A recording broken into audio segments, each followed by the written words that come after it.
A lot of stories that my Aunt Louise told to me, or I've heard her tell down through the years. And sometimes they're my own stories that happened to me. But they're all centered in West Virginia and West Virginia culture. And sometimes when I'm talking about a story my Aunt Louise told me, I will use my Mountainese, my West Virginia accent. At any point that you think I'm trying to make fun of West Virginia or West Virginians, you are so very wrong. That was my culture. That's where I came from. I love the accents. If I was from France, you wouldn't laugh at me if I said words funny. So why should you laugh at a West Virginian who doesn't pronounce the things the way you do? I love West Virginia and its people. The first story I want to tell you is one that actually did happen to me, and it's called The Fair. Did you ever have the wits scared right out of you? Well, I did. You see, when I was a little girl, they used to hold the West Virginia State Fair in Kanawha County. And me and my best friend Linda, we would love to go to that state fair. We couldn't hardly wait for the first week of August so you get to go to the West Virginia State Fair there in Institute in the 4-H grounds. It was a wonderful place, that fair was. I mean, they had everything there. They had contests, all kinds of contests. They'd have sewing contests, and they'd have growing contests, and they'd have beauty contests. Well, my mama said that when I was just a little tiny baby, I won a blue ribbon for being the prettiest baby at the West Virginia State Fair. And then she said when I was a toddler, I won another blue ribbon for being the prettiest toddler at the West Virginia State Fair. So I reckon that you all could just say that I was just born to be a beauty queen.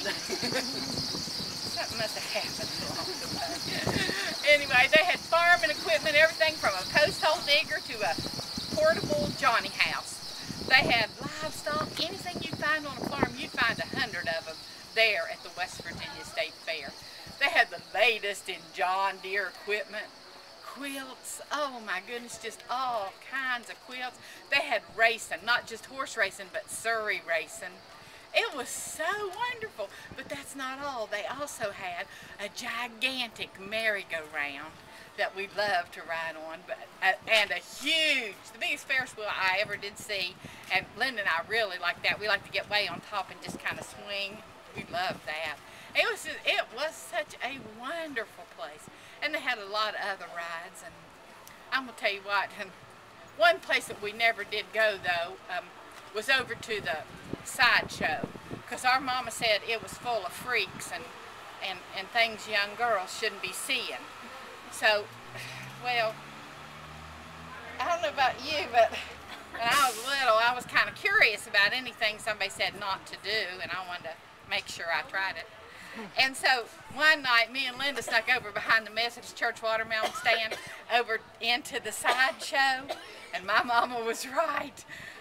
It was everything she said. Well, there were women up there dancing on stage with their whole middles showing.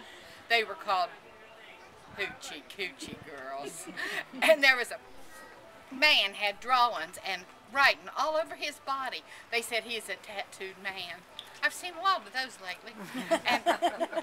And then there was this woman with a great big old beard.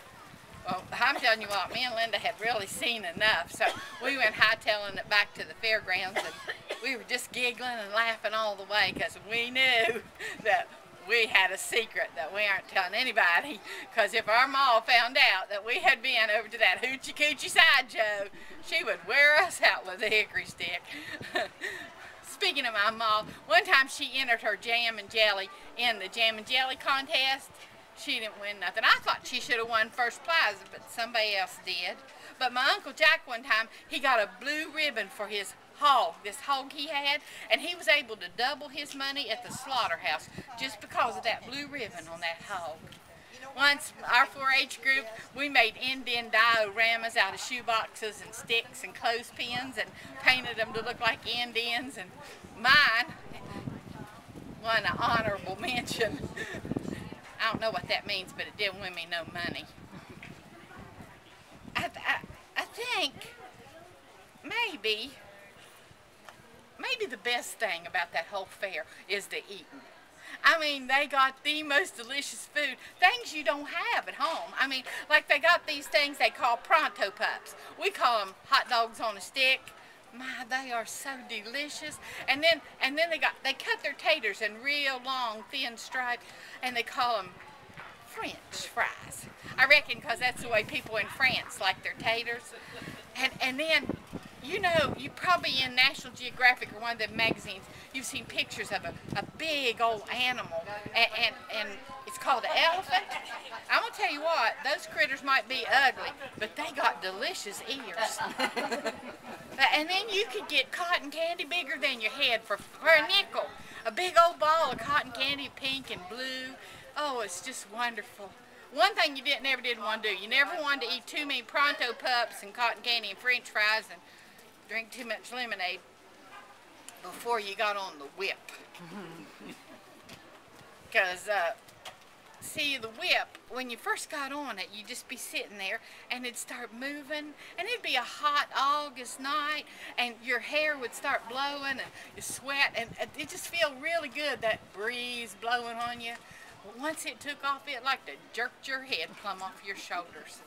And if you weren't careful, you would find that pronto pup and cotton candy flying in the face of the person in the next compartment. Phew, it was a rough ride.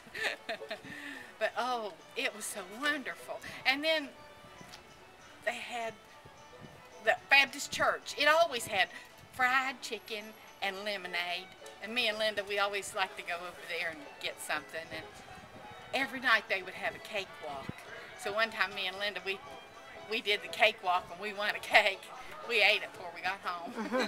It was wonderful. They had all kinds of rides that year. I think it was the last year they had it in Kanawha County, and so they were bringing in these new rides to entice people to come to Lewisburg. And so they had this one ride, it was called Octopus. And it was a great big thing, and it was black. It looked like a big old black spider. Had these little compartments that just kind of spun around real fast. That's a good one. And then they had something called the Caterpillar, and it looked like a train. And it just kind of went around and up and down real fast.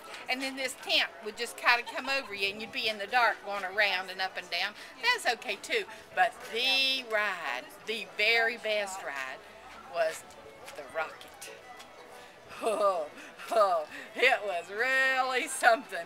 I mean, we just stood there, me and Linda just stood there looking at it in awe. We couldn't hardly believe it. And it was this real long pole that was taller than the Ferris wheel. And on each end of the pole, there were these two things that looked like rockets. They were butted up against each other and pointed out. And while one was down on the ground, 4 people could get in those rockets, 2 in each side. And once they got in there, somebody would make sure they were secure and lock them in tight with a chain. And then they would switch off, and that one on the ground would be way on top, and then the other one would come down, and the people on it would get off, and new people would get on there and be secured with the chain. And then once it started up, all the while that pole was going around and around, those rockets were spinning all around like that. Oh my goodness, people were losing their wallets, they were losing their glasses, they were losing their lunch, they were even losing their shoes. It was just some kind of ride, it was. And Linda, of course, wanted to ride it. I wasn't so sure of that. But I tell you what, I ain't no chicken. So I got on that man-eating ride. Have you ever had your head taken plumb off of your shoulders while your lunch was coming up your esophagus? It was just terrible. Oh, it was the awfulest thing. I think that's the night I got real religion, because I remember praying, oh Lord, if you'll just get me off in this thing, I will never be so stupid as to get back on it again. And being the good Lord He is, He got me off of it safe and sound. And when I stepped off that thing, the first thing I did is I got down on all 4s on the ground and I kissed the ground. I have never been so happy to see dirt in my life. It was really wonderful. I reckon that's probably when y'all think I had the wit scared out of me. But it wasn't. No.